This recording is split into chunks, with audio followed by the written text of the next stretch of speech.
धन्यवाद अधिष्ठाता महोदय। आपने मुझे यहाँ बहुजन समाज पार्टी और बहन कुमारी मायावती जी के विचारों को साझा करने का अवसर दिया है, इसके लिए मैं आपका आभारी हूँ। कृषि क्षेत्र में क्रांति के उद्देश्य से सरकार ने यह 2 ऑर्डिनेंसेस लागू किए हैं। किसानों के हित की बात करने वाली यह सरकार कहीं ना कहीं अपनी पूंजीवादी विचारधारा से ऊपर नहीं उठ पा रही है। इन तीनों अध्यादेशों को लेकर पूरे देश में जनाक्रोश उठ रखा है और यदि कोरोना का कवच न होता तो ये जनाक्रोश दिल्ली की रोडों पे जरूर आया होता। मैं आज इस बिल के 4 मुद्दों पर अपने विचार इस सदन के समक्ष रखना चाहता हूं। सबसे पहला मुद्दा न्यूनतम समर्थन मूल्य का है, जिसे बहुत सारे विपक्ष के नेताओं ने उठाया है।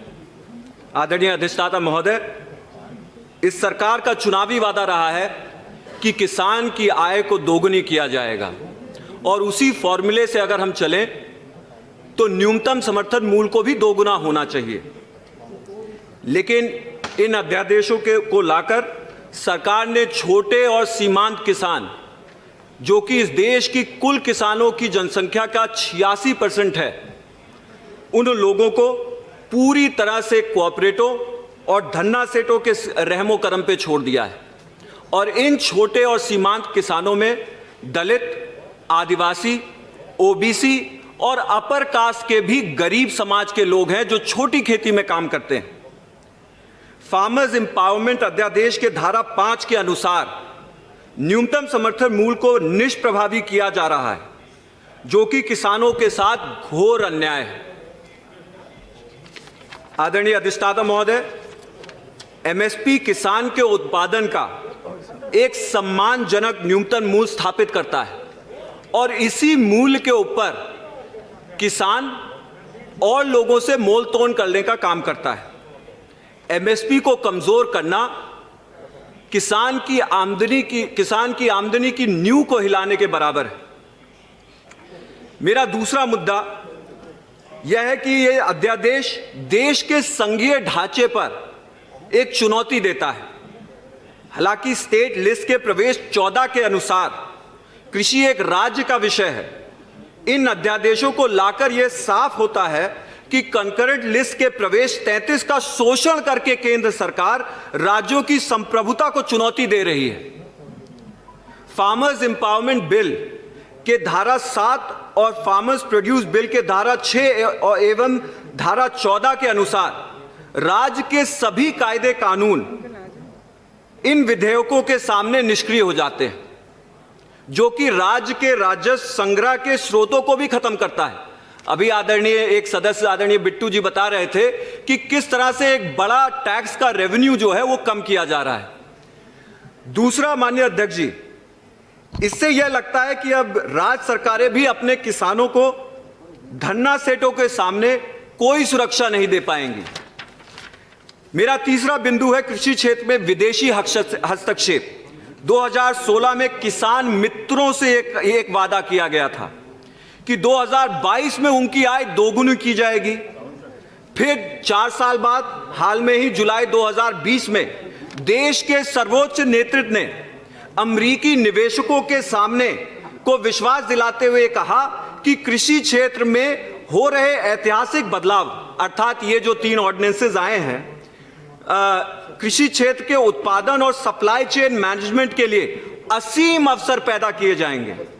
यहां यह प्रश्न उठता है मान्यवर, आखिर सरकार किसके साथ खड़े दिखना चाहती है?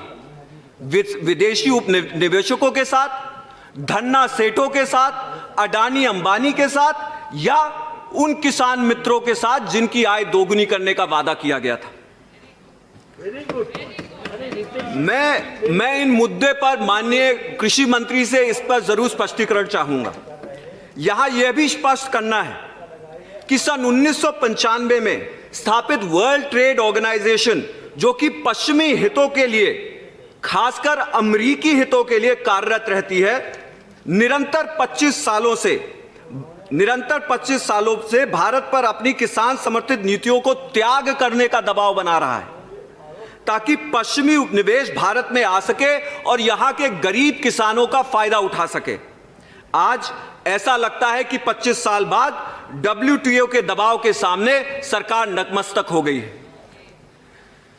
सरकार को अपने ही आंकड़ों के अनुसार कॉन्ट्रैक्ट फार्मिंग केवल और केवल नगदी फसलों को प्रोत्साहन देती है, यानी कि कॉन्ट्रैक्ट फार्मिंग कैश क्रॉप को ही प्रोत्साहन देती है।